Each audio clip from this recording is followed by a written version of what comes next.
حضرت عبداللہ ابن عمر رضی اللہ تعالیٰ عنہ بیمار ہو گئے، شدید علیل تھے، طبیعت مبارک میں کمزوری آ گئی، کچھ کھانے کو دل نہیں کرتا تھا، گھر والے بار بار کہتے کچھ کھا لیجئے کچھ کھا لیجئے، نہیں کھاتے تھے۔ بالآخر حضرت نافع آپ کے غلام تھے، ان سے کہنے لگے کہیں سے مچھلی مل جائے نا تھوڑی سی تو میں کھاؤں گا۔ تو کہتے ہیں میں سارے مدینے میں ڈھونڈتا رہا، مچھلی نہ ملی، اگلے دن بھی ڈھونڈی تو نہ ملی، تیسرے دن بھی ڈھونڈی تو نہ ملی، تو فرمانے لگے یار بس چھوٹی سی خواہش ہے، کوئی فرض نہیں ملتی تو رہنے دے۔ کہتے ہیں چوتھے دن مچھلی مل گئی، میں 1.5 دینار کی مچھلی لا کے حضرت عبداللہ ابن عمر رضی اللہ تعالیٰ عنہ کے سامنے جو مچھلی رکھی تو آپ نے لقمہ روٹی کا توڑا تھا، مچھلی کو لگانے لگے کہ دروازے پہ فقیر نے آ کے آواز دی کچھ کھانے کو دو۔ تو حضرت عبداللہ ابن عمر نے روک لیا اور ہنسے۔ کئی دفعہ ہم بھی دیتے ہیں پر ہمارا چہرہ دیکھنے والا ہوتا ہے، اتنے ہم غصے میں ہوتے ہیں، دے دیتے ہیں، لیکن جو چھلوٹیں ہوتی ہیں نا چہرے والی وہ گنی نہیں جاتی۔ ہنسے، فرمایا دیکھو میرا اللہ کتنا کریم ہے، وہ مجھے بچانا چاہتا، اٹھا بار دیا جا کے۔ تو خادم اب حکم کا پابند تھا، وہ لیت اللہ تو کر نہیں سکتا تھا، وہ گیا اور جا کے دے آیا۔ فقیر جب سارے محلے سے آٹا اکٹھا کر لیتے ہیں تو پھر ایک جگہ جا کے بیچتے بھی ہیں۔ دے آیا، وہ 2 گلیاں آگے گزرا تو میں پیچھے دوڑا گیا، میں نے کہا سچ بتا کھانی ہے کہ بیچنی ہے؟ وہ کہنے لگا جو بھی سبب لگ جائے کر جاؤں گا، آپ نے دے جو دی ہے۔ تو کہتے ہیں میں نے اسے کہا کہ یہ 1.5 دینار کی میں نے خریدی تھی، اگر تو 2 دینار کی مجھے بیچ دے تو آج کل مچھلی مدینے میں مل نہیں رہی، تو میں اپنے آقا کو دے دوں گا، وہ یہی کھائیں گے، بیمار ہیں۔ تو کہنے لگا جی بسم اللہ، مجھے کیا اعتراض ہے، 2 دینار مل رہے ہیں، 1.5 کی مچھلی، اور 1.5 کی بھی کسی نے نہیں خریدنی تھی، اب تو پک گئی۔ فرماتے میں نے 2 دینار اس کو تھمائے، وہ مچھلی اس سے خریدی اور خرید کر کے میں لا کے حضرت عبداللہ ابن عمر کے سامنے دوبارہ رکھی۔ تو فرمایا یہ کیسے آ گئی؟ میں نے کہا حضور 1.5 کی خریدی تھی اور پھر فقیر کو دے دی، اب اسی سے میں 2 دینار کی خرید کے لایا ہوں، آپ قبول فرمائیں۔ تو فرمانے لگے تم نے اچھا نہیں کیا، اب اس طرح کرو 2 دینار بھی اسے دیا اور مچھلی بھی واپس دیا۔ عرض کی حضور کیوں؟ فرمایا تم نے قرآن نہیں پڑھا؟ حضور پڑھا ہے۔ فرمایا رب فرماتا ہے لن تنالوا البر حتی تنفقوا مما تحبون، تم بھلائی کو اس وقت پہنچو گے جب اپنی پیاری چیز راہ خدا میں خرچ کرو گے۔ امام غزالی نے لکھا ہے، فرمانے لگے دیا، تو وہ حضرت نافع کہتے ہیں میں دینے گیا، دے کے واپس آیا تو کچھ پریشان تھا کیونکہ مجھے بھی 4 دن ہو گئے تھے نا تلاش کرتے، تھوڑی طبیعت میں مایوسی تھی کہ اتنی محنت سے میں نے لایا اور آپ نے واپس کر دی۔ تو حضرت عبداللہ ابن عمر نے مجھے قریب بٹھایا، پھر مجھے تھپکی دی، فرمانے لگے پتر میں نے ویسے بھی کبھی جھوٹ نہیں بولا اور آج کل تو میں ویسے ہی بیمار ہوں، ٹائم ہی نہیں، وقت ہی نہیں، موقع ہی نہیں جھوٹ بولنے کا، میں تجھے سچ بتاؤں مجھے مچھلی کھا کے اتنا سکون نہیں ہونا تھا جتنی اللہ کے راستے میں خیرات کھا کے مجھے سکون ہوا۔ تو تجھے تو میری راحت سے غرض ہے نا کہ مجھے راحت کیسے ہوتی ہے، تو مجھے سکون ملا ہے، راہ خدا میں دے، میں نفسانی خواہش پوری کر لیتا تو یہ میرا نفس کل پھر مجھ سے مچھلی مانگتا، پرسوں کہتا نہیں چھوٹے گوشت کی یخنی بھی چاہیے۔ ہم لوگ الجھ گئے ہیں، بہت بڑے قیدی ہیں اپنے آپ کے، بڑے قیدی ہیں، سارا دن اپنی خواہشات کی تکمیل میں بھاگے رہتے ہیں، بڑے بڑے سونے نوجوان۔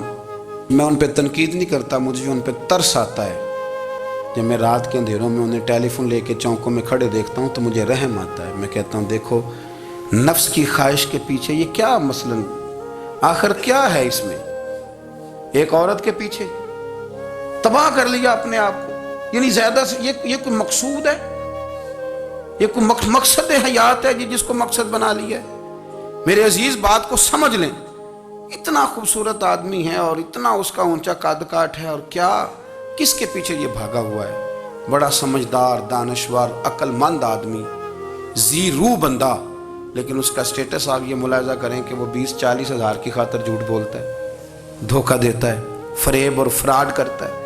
ہم اپنی نفسانی خواہشات کے پیچھے اس طرح بھاگتے ہیں کہ ہم اصل سے رہ جاتے ہیں۔ میری باتوں کی سمجھ آ رہی ہے آپ حضرات؟